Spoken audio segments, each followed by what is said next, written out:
kano nkakoledde ba ttiimu Shifa era nga mbabuuzaako mugamba mutya bw'oba omanyi toliwo faani wa Shifa vaawo wano kuba ffe abamu twakitegeera mu nsi nti si buli omu nti alina okuba faaniwo, si buli omu nti alina okukkiririzaamu, si buli omu nti alina okwagala, si buli omu nti alina okuwagira ggwe kubanga ab'okuwagira bangi, naye njogera ku bawagizi ba Shifa ate kano kagenda baka abagezi bokka.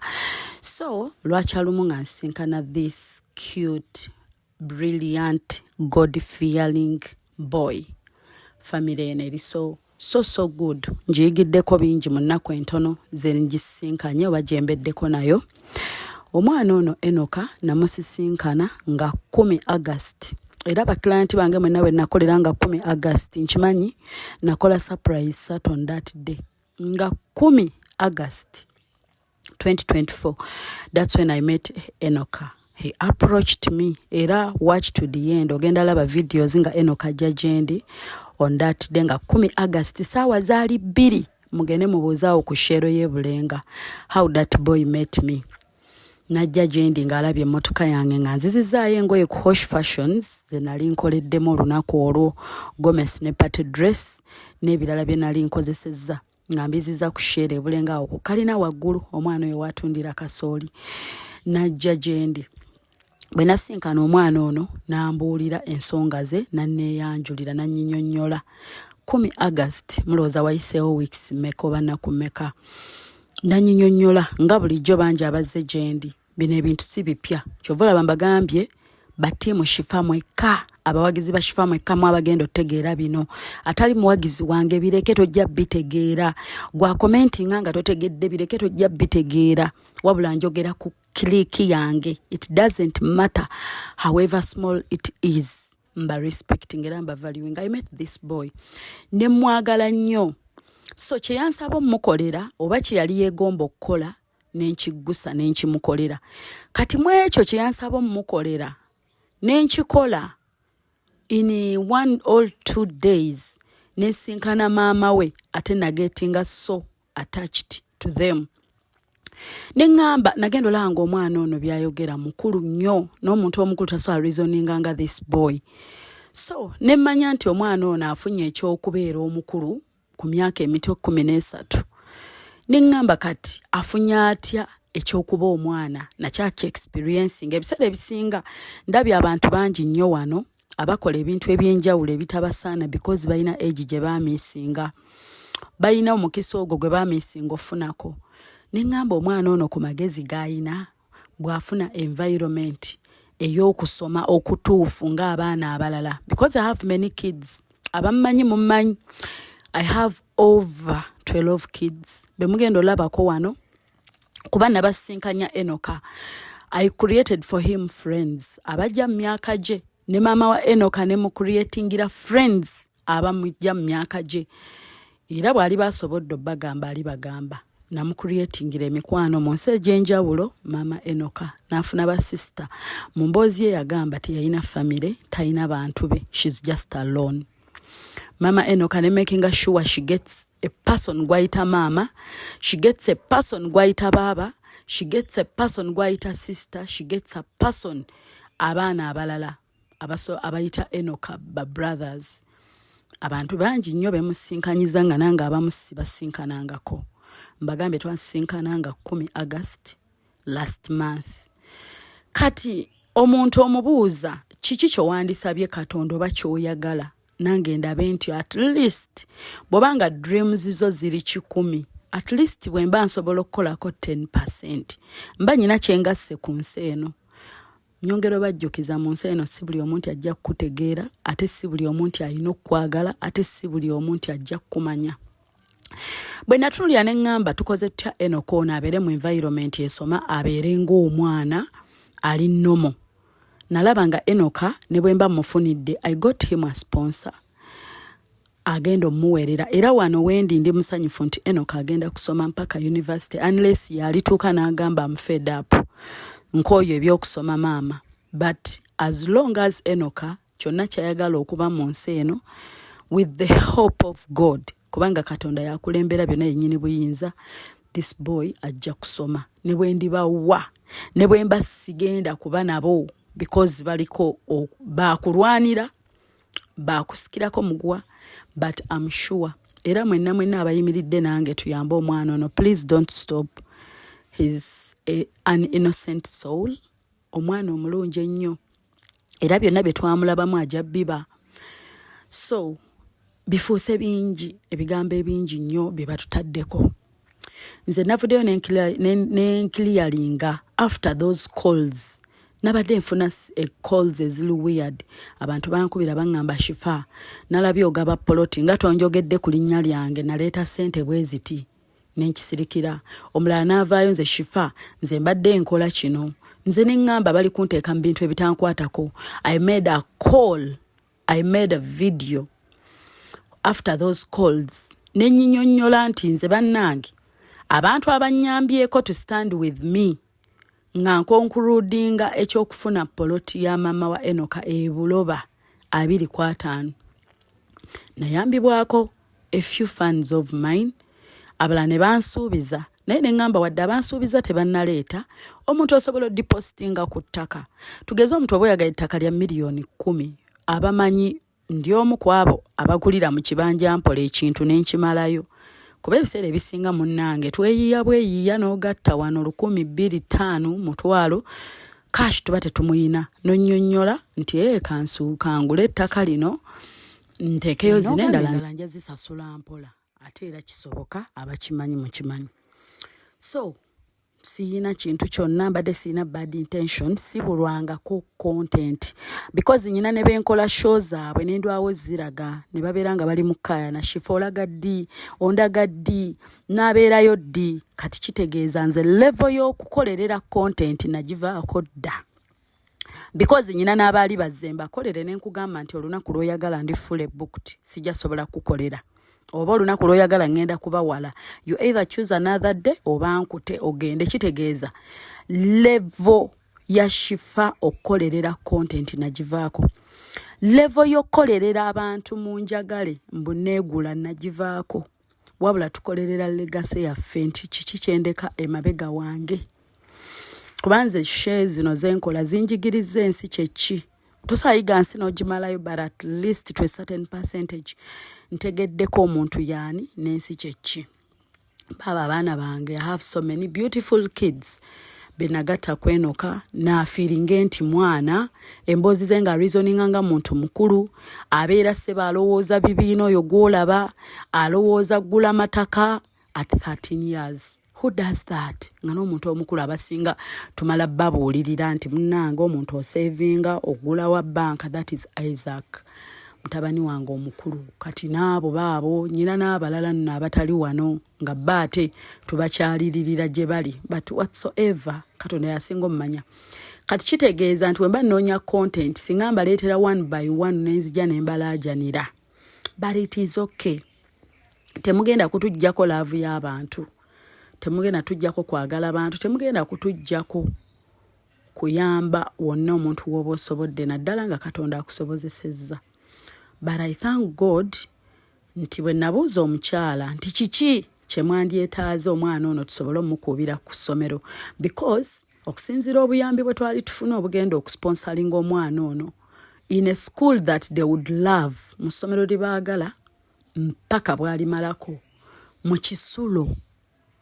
Kuba nyina n'omulala yali azze ne mugamba nti waliwo eyamututte. So byonna nenkiraba nti bwe tujjako omukyalo ono ne tumuggyako omwana ono babadde bagatta, mami nkomyewo nkozeeyo omutwalo nti okay, nange owandese waka nkozeewo 15,000 nti kati zino tuzisavinge ku rent, zino tuzisavinge kulya, zino tuzisavinge ku kino. Nabuuza omukyala nti tulinza kukola tutya omwana ono abeere mu ssomero afune future ye nga ye. Bino byakoze okuyiga kale ensi bakola batya ssente abiyize, but ka experiencing kino nga bukyali ekyokuba omwana mu baana banne, so si mu bakulu, mu baana banne. Omukyala n'aŋŋamba nti nze tubadde tukolerera wakubeera Shifa bwe nfuna yakapoloti ne bwe nkubawo ebibaawo wadde ebibaati nja kwebaka. Nenfukamira nenkuuta essaala nti Mukama Katonda wange kino kimpisizaamu otya.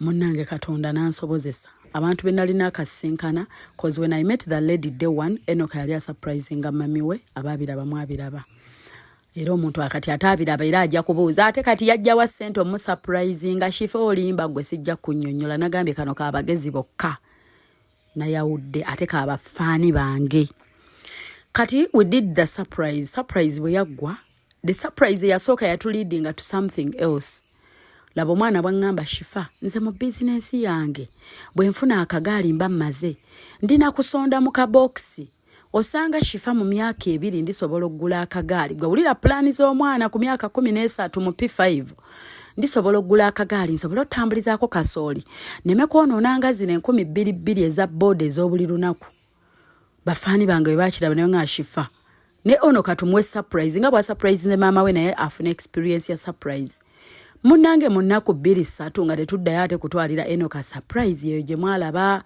era nze bwe muba mulaba mutwala mu by'abaana atuulako ku ndogoyi tugendeko munange tulye ffenna eggaali yino Enoka empya ate yali ayagala gula second hand bambi ng'amanyi gy'alisobola nemmanya Enoka ayagala ki talent ki gy'ayina he's a good footballer era oyo gwe mulaba awagira Arsenal so I got into his life nga bosooka noga akanji go omuntu ono mutegere he visited my home I stayed with him for some time it was a certain weekend era nja bagamba nti timu Shifa bo bamanyi kubaka abagezi bokka kano nembeera naye n'abeera mu baana bange abalala nentegeera omwana ono yaani era mpulira nga nnamutegedde nnyo endowooza ye enneeyisa ye era abeebuuza nti Shifa omwana abedde nnyo ku kkuba alabika kati alowooza ssente nno mwana mugezi amanyi Katonda omwana asootuuza omuntu omukulu n'amukansolinga nze ndabye abantu abakulu abagwagwa wano bangi nga otuuza butuuzi oyo Enoka n'omuga nkansolingira omuntu oyo n'amukansolinga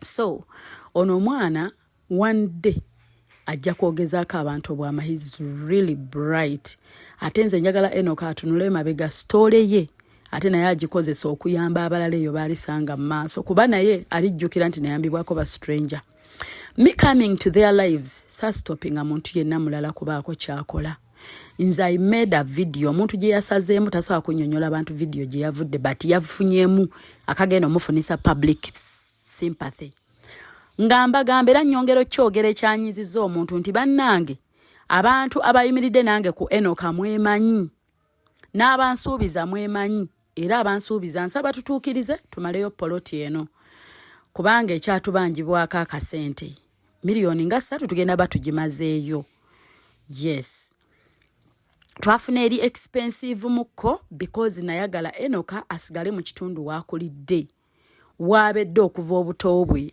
mama Enoka wayina ba customer nenjagala afune poloti ey'okumpimpi nti bw'aba azimbyewo akaduuka kagenda mmukolera okusinzira environment gye twafunye akaduuka wallahi kajja kukola abantu abalimu kumpi nnyo ebuloba awo bw'oba olinnya taxi okutuuka e Kampala mu town 13 zikutuusa waba kumpi wakalu mpulira nti ayinayo ne poloti mama Enoka nga ye gye yali yabagambako ku internet mbu eri mu ntobazi gye simanyi na gyeri but some people think nti muyina bwe mubirowooza but ate mmwe temuli worth kunnyonnyola because already muba mweyolowoozeza dda ne mwewa answer ne mujampinga to conclusion abavuma ne muvuma kati gwe abongo bo buba bukulowoozesa mbu kati gwe okuvuma omuntu nti oba Shifa olinga kino mbu kigenda kunzijjako Katonda kye yantegekera kati gwe ngenda kuddamu nga nkuwa example ya mama Enoka kubanze buli kintu tuyigiramu natunuulidde Katonda ali ku Enoka ne maama we obudde buno ali mu kkola tewali ayinza kustopinga Katonda ali ku Enoka ne maama we right now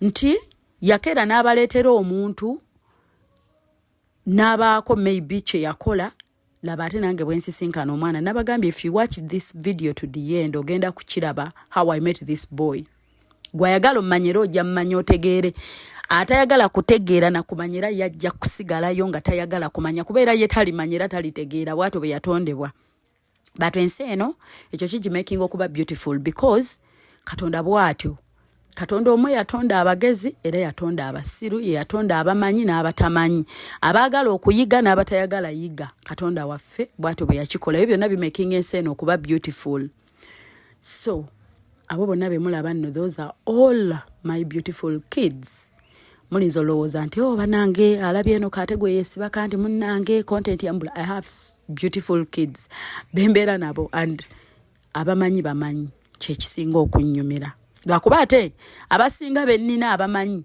they live a corporate world nti balina budde bwa nonsense.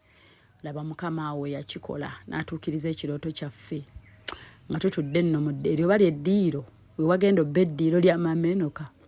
Amanyi abantu basobola okunyiiza natuuse ne ŋŋamba olwo nno sitaani anti yeegulumiza ne ŋŋamba naye oba poloti eno ngizze ku market nzijeyo obusente bwaffe nkwate eyampa 5 eyampa 2 eyampa obukadde 2 eyampa akamu n'ezange ezigendeddemu tugizze. Omanyi nti tusobola n'ogitunda even mmone ekola ssente abamanyi ebyamataka mubimanyi. Olwo sitaani nno yeegulumiza ne ŋŋamba oba eddeyo male oli muddiza omuntu emugayo manyi do what you have to do because fe baani abatalina kunnyonnyola nkola waaka wange omutemayo oteekako ennamba yo olabike nga gwakikoze.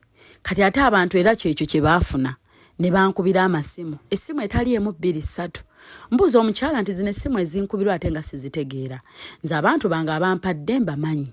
Kati ate bano abankubira nti bampa ssente zaabwe nze nazisanga wa n'enkikirya lifayinga nti ssente tebaziwa nze era sizimanyi because nze mbabalira ku ngalo abanyambye n'abakyansuubizza tusobole omalayo balance nabo mbamanyi. Batono nnyo, they are not so many. Si gurupu nnene nnyo, gurupu ntono ne bayimirira naffe. Njogera ku kya poloti ne process y'eggaali nabo mbayina abayimirira. So process naffe y'okugenda surprising Maama Enoka the first day mbalabye abasinga mutidde shifo omukazi omuvuga speed shifo speed yaki simanya gwe sente ozijjawa nyina abawagizi anti mwe mulinza okudda wano ne mulowooza nti olwokuba waliwo ka small community ne mulowooza mbu obulamu bw'omuntu bukomaawo mbugwe bonna ayogere nina tuzimbye legacy zaffe nga bwe nyongero bajjukiza. Shifa akoze program eno for a long time ngojeka ababuukira n'abatamanyi ne yakafuna kati anti ne yafunye smartphone ejjo nayigo gitunulamu era naye abikkula akamwa n'akabikkulira Shifa mbe ekyo kino yannyo content yakibula tomanyi bantu mukwano bennemo tuukirira due to my busy schedule tobamanyi bungi bwabwe but I'm glad and I'm happy nti bannange naye mbane buli timu Shifa woli mwekubireko engalo tuli b'amaanyi tuli banene tuli b'amaanyi nti nga 10 August mpaka leero we twogerera omukyala Maama Enoka n'omwana Enoka they have a beautiful plot mu area ennungi. Poloti eyine kubo poloti eyina amasannyalaze awo no twagenda ne tweriira ku mpuuta Mulungo Akabeero ne timu Shifa nga tu celebrating obuwanguzi. Naye bannange timu Shifa muli b'amaanyi mwagenda wala mulabye diva wamwe mulabye ne mukola ekintu ate nga nange saagala kirwamu. Jjukira tuli ku mukolo gwa Gadi ne Millicent omukolo ogwo nno nange bingi nnyo waliwo n'abadde bampita ku trip nga nyinayo business e Germany ne mbagamba kansoke malize omukolo gwa Gadi ne Millicent because njagala nziguse n'ababadde nga bwe ngambye nti kano kabagezi bokka kati kana ate kanziremu abatategeera ate bonga tebalitegeera wano yatulimba n'omukolo gwalema kati Gadi ne Millicent nakabasisinkana omwezi gumu nakabamanyira omwezi gumu ne week 2-3 in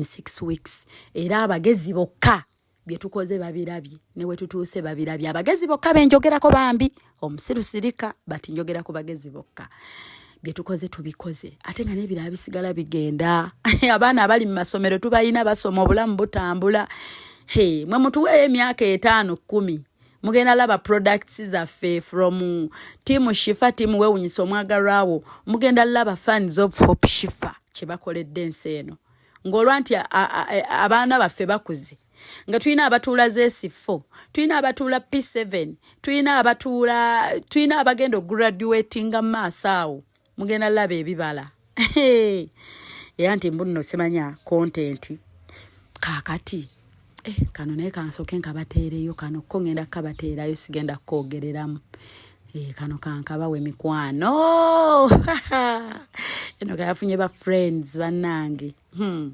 kankabateereyo naye nga omuntu mwewale nnyo okwogera ebintu bye mutamanyi mugenda fiiriza abalala naye nga tiimu Shifa mbasaba tumaleyo balance ono tumale project tugite naye nga abasomesa omwana bambite mu kita omwana oyo afune ebirungi mwenna family zatwegaseeko manyi mujja laba videos mbere confused me I was trying to explain nti abantu abamu ssente zammwe teziri wange muzinoonyeze walala lwakuba abantu abamu bo tebalitegeera tebajja tegeera naye nga kyembajjukiza tiimu Shifa weewunyisa omwagalwawo tumaleyo ssente zaffe ezattaka mama Enoka Fule libe mmanya ge ffe tulikwase n'abalala tubakwase tubyesonyiye tubikomyawo tusoke tusetolinge ku mukolo gwa Gadi ne Millicent tugugguse omulabye Diva.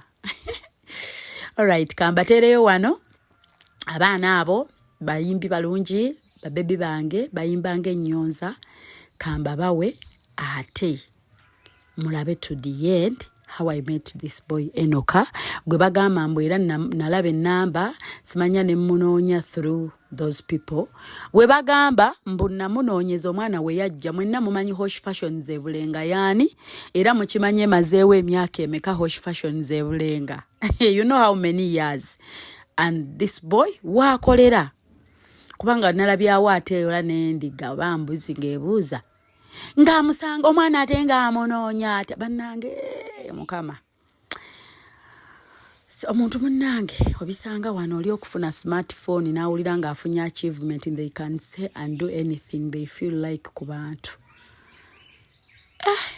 but I love my kids so much they are so cute basaba mukama aba blessing abawo omukisa mu nsi eno embeera ya mama Enoka ngiyigiddemu bingi nti mu nsi eno ate naawe tiimu Shifa kiyige njogera ku tiimu Shifa yekka faani wange Katonda time ye bweba etuusa okublessinga bwe baggala oluggi omukisa guba gukyayita mu luggi ne baluggala ne gwagala okuyita mu ddinisa ne baliggala wakiri guwaganya mu katuli ka kamooli time yali etuuse ngono omukyala atuusizza okufuna ewuwe Katonda n'atuleetamu Katonda alina bye yalaba ffe gye tutamanyi naye Katonda yaleeta maama Enoka ono ng'atuusizza time entuufu afune ewuwe kyova olaba nze kyenjizeemu mu kintu kino ye mikwano nze byonna nabiwulira nga bipya mu muntu oyinza opostinga video yo ngolooza ensi yonna ekulaba ku page yo nedda ensi yonna nga nange ensi yonna bwetandaba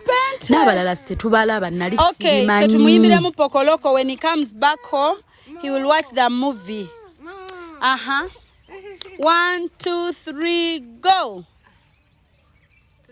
Where should I put my shoes? Na na na na na. Where should I put my shoes? Ranyamo, Ranyamo. Say, put them on your head. Ranyamo, Ranyamo. You make Obuzina. Keep me dancing. I'll make it as a blessing. But I'm only Pokoloko. Yay! Woo!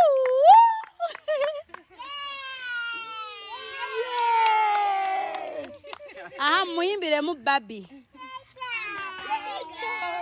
In a baby way.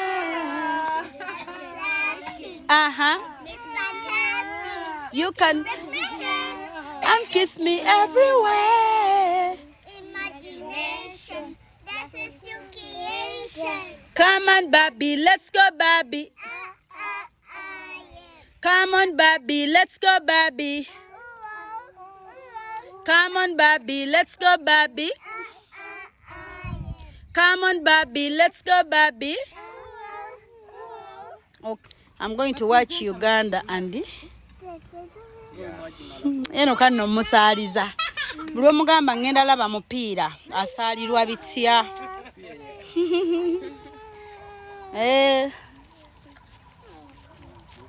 I wanna try everything, I wanna try even though I could fail. Mumanya akayimba kye kategeezaako. You Try everything. Try everything. Try everything. I messed up tonight. It's another fight. I keep falling down. I keep going. Wow. Birds don't just fly, they fall down and get up. Nobody does. I won't do what? I won't give up. No, I won't give in until I try. And then I try again. I wanna try everything. I wanna try even though I could fail. Wow. Oh.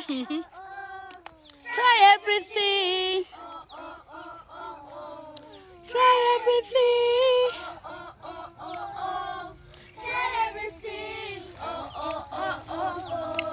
Okay, nkozi ako everything kali mu film ki? Zootopia. Eno kabwanaddo tukyalira mu mutegekera alabe film ya Zootopia. Ne yani endala? Moana. Ne Croods. Crude family, alabe bali ba Crude family. Oh, he needs to watch Pokoloko. Mumuimbire makayimba ka Pokoloko.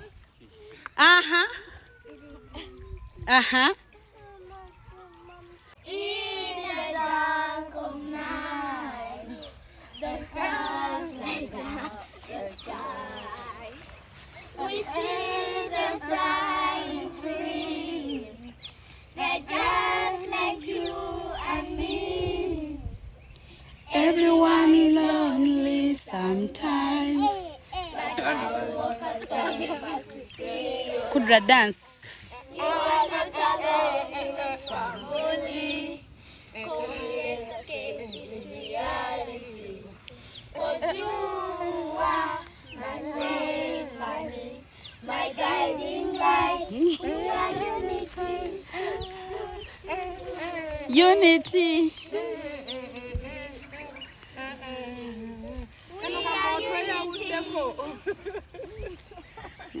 Mumuyimbire n'akalala ak'oluzungu. Muyimba ak'oluzungu akalala uli anko waffe omuzungu naye kanaawulira kuba amanyi luzungu. Muyimba kaliwa. Bakamanyi. And that's my favorite song. Akashakira try. I'm gonna try everything. You ready? Oh. In the dark of night, the stars light up the sky. We see them flying free. They're just like you and me. Everyone is lonely sometimes, but I'll walk 1,000 miles to see your eyes. You are not alone, we will family. Come, let's escape this reality. And you are my safe honey, my guiding light. You are unity, mutulage you are unity. Mukadde mu bulungi, you make actions. Wale mugambye we are family, you're not showing us the family. We are unity, you're not showing us unity. Yes, you are family. You know, why are you touching yourself like this, Im? Okay, we. Alinye waggulu ku dduuka nambuuza ye gwe Hope Shifa. Kati ontegedde otya nti yenze? Walabye emmotoka. Okay. Kati obadde ampa omulimu sooka ojja onnyumize wano nga tebawulira. Laka kusurprising mami. Nga 28 December. Birthday ya mami. Kati tugenda muwa birabo ki by'oyagala. Tomanyi. Ogenda binkwasa njiye. Kati onampayo ssente mmeka? Zenjagala zonampa. Bwe ngamba zoyina zonna nja kukolera. Zonna. ogenda kusonda kusuula mu kakebe ati soko ngambe kale zoosuubira we tunaatuukirayo ongambe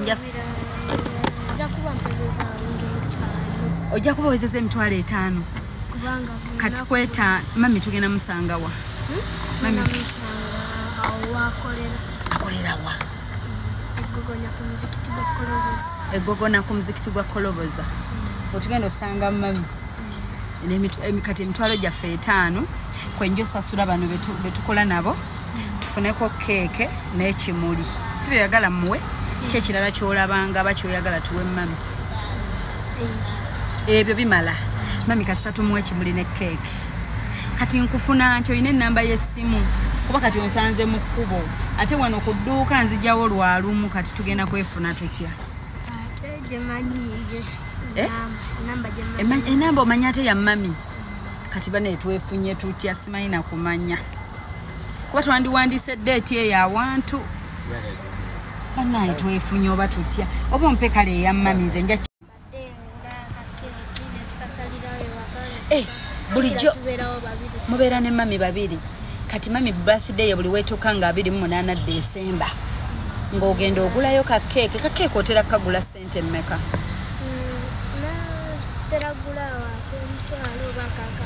ak'omutwalo oba akakaaga n'omugulyako n'ekyokunywa kati tugenda muleetera mami keeke nga nnene nga ziri ze tutera okugaba otera oziraba kati ffe tetugenda linda birthday naye tukole surprise ng'egamba thank you mami yakumwebaza kati ne birthday bwerituuka era tujja kugula keeke tujja bba tusonzeewo ate awo tujja batusonze ate tajja mmanya nti no tusobola okuddamu mu surprise ng'okimanyi kati nze tukwatagane Mande kankone naye muno mulimu kaamulali mbale nyakuwa ku nkoko yange eno gyembadde ndi ya KFC oli akakamulali si kanji nnyo mpolampola naye okalya nga bwonywa n'otuzi so kati kankuwe nezoogulamu kasoda tolaba tukwatagane tugenda kukwatagana bulungi zino sooke zikubeeremu amiina kati ogule amiina kale kati tukwataganye tetuyina simu bwe twefuna naye tuwano ku Mande lutaya saawa mmeka 8 tuli wano bwe nobojjaawo n'ogenda wali ku office n'obabuuza bannaye Hope Shifa yatuuse mu mukubire essimu basobola okukuba waliwo gwe bayita Sharifa Sharifa omumanyi ng'omugamba atunda ngoyo oyo ng'omugamba Sharifa Shifa yagambye mukubire nina namugamba bojja kubire mami tugende mukolako surprise bwe nkusanga wano ne tuvaawo nsobola okupiikinga wano baawo saawa mmeka bwembanga nkoze ku makya yinza basawanga 5 waliwo olumu kasoli w'omutunda ku makya kati bw'okola ssente za kasoli tebakubba abamu tebalya kasoli ne batasasula babikolanga bambi kati mami anyuma omulaba mami kati yaliko akolerawa singa ku muzikiti gwa Koloboza ku muzikiti gwa Koloboza akola ki mami naye atunda kasoli mami naye atunda kasoli naye yatuula wamu tatambula bannange mami anyuma ne tumusangawo wennyini kati ku Mande zigye saawa mmeka kubanga mbadde njagala nange ompeemu time enkyankole ebirabo bye then nzije ku Mande nkusange wano onaabaawo gwe ngamba gwe kati gwe mukama wange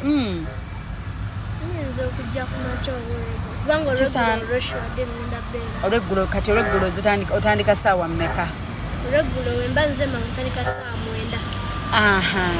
kati ku Mande nzije wano saawa 8 nkulinde gonsange nja kupaakinga wano nninde obaawo oyinza notuukawo waggulu n'obabuuza Hope Shifa aliwa oba mumukubireko tukwatagane tugende mami nga tamanyi tomubbirako togenda mubbirako okimanyi bulungi nti surprise eba ki tunamugamba okuteeba oba tateeba tulabe gwate osooke weekweke sooka weekweke tulabe mami ani gwateeba akikoze kati nze ngenda kuwola tugikole tuneebanja mpola mpola otunda kasooli bambi leeta ndabeko waggulu wano naye nga tebannamugula kati ono yenna bagenda mulya ddi bajja gula mpola nze madde nteesa tusooke tukolereyo mami ka surprise then ne December we naatuuka tujalaba kye tunaamukolera tolaba tugende tumusiime mami ekisinza bulijjo bwondaba nga muli ogamba otya nawe n'okyagaliza mami kati bwe mma nkugambye nti nze ndi redo okikolerawo olinza kulonda tukikoledde nze nja kuwola kale ezo ez'ebirabo nja kuwola tuneebanja olunaku lwonna gwolonda gwe wandyagadde ddi lwolaba lwe tulinza okukolera mami sande nga mvudde ku kyaki tukikole sande y'enkya bwe kiba kisoboka bwe wandyagadde what do you want bwe ŋŋamba kyo tukikole ku sande y'enkya then era kyaki muvayo saa 6 kati awo netwefuna tutya naye enkya saawa 6 baba bavayo saawa 6 ku kyaki mubaayo mmeka mugendayo saa mmeka ku kyaki saawa 3 kati ate ku Mande mami we tumusanga waakolera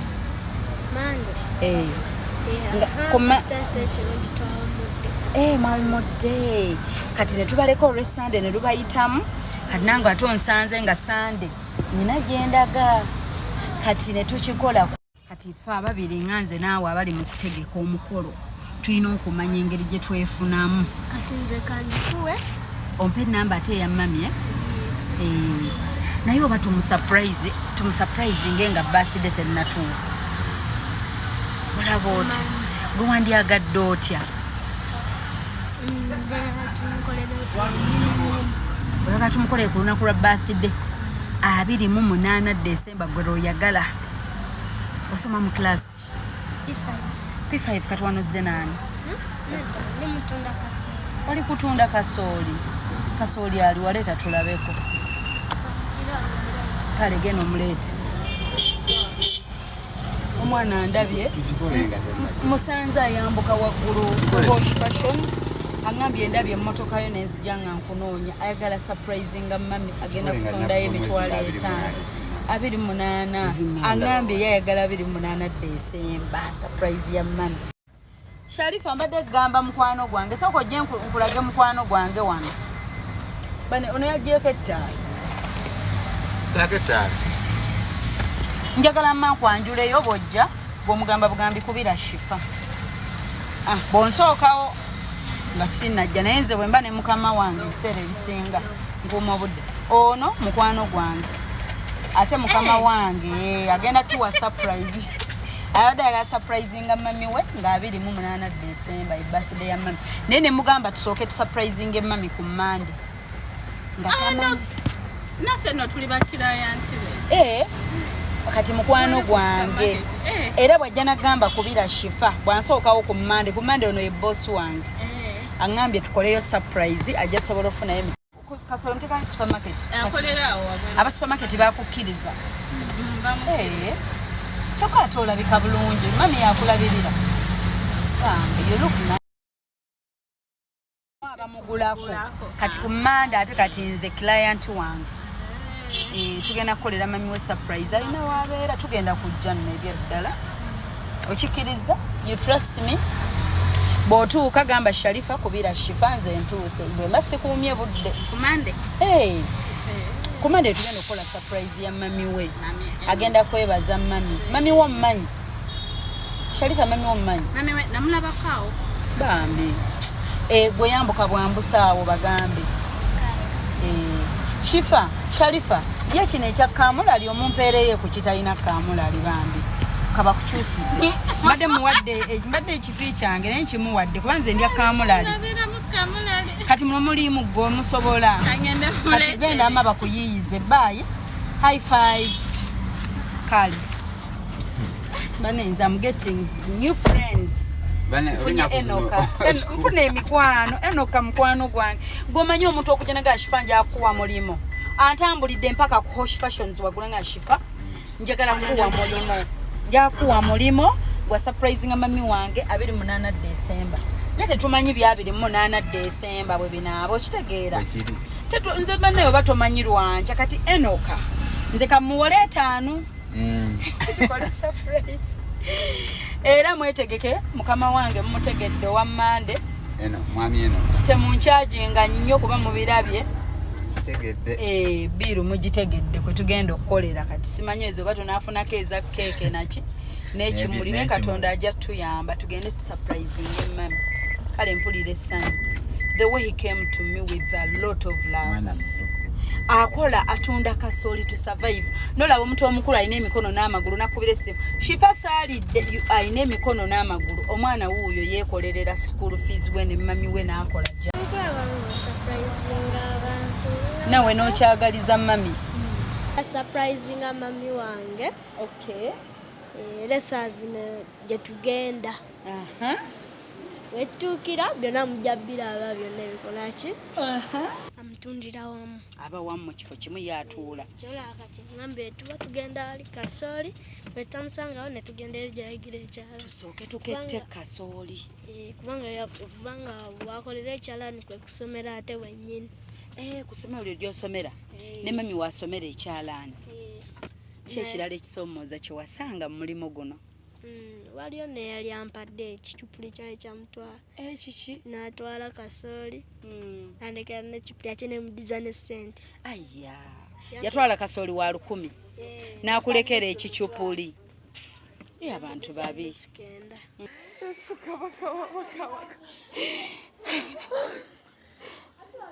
Surprise your sweetheart. Oyagalwa nnyo. Olina omuntu akwagala. Ngalaavu. Ngalaavu oba nga bya bulijjo. Nze simanyi omuntu teyanjawulidde. Obutuufu sijja kulimba. Empulira munda mu nze nti mwagala simwagala byalaavu. Anti Shifa yange ne Enoka wange ate Enoka talina busobozi. Enoka talina busobozi. Enoka ye mutabani bambi. Yoyo nakoledde surprise. Oyo no yakoledde surprise Enoka. Hope Shifa nakawombe owa program wewunyisa omwagalwawo eyavaayo okutambuliranga ku mazima n'okukugusizanga ensonga. Kale nno tumugoberere tetugenda kwejjusa.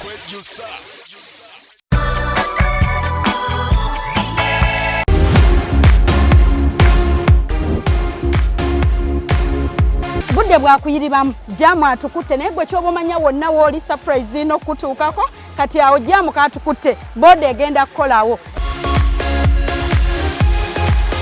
Kyonna kyekiri kijja kuggwa oba akakowekowe kabuukako tuzze kola surprise. Oba oli under the sea, oba oli bweru wa ggwanga, oba oli mu ggwanga, wonna wooli tiimu weewunyisa omwagalwawo tugenda kukutuukako. Ono si ye Shifa? Tukuletedde ekifo wano ku Spark TV. Surprise your loved one. Nange nakawombe Shifa Hope omwerezaawo buli lwa Sunday ssaawa 12:30 mpaka ssaawa 1. Mubeereeko temusubwa.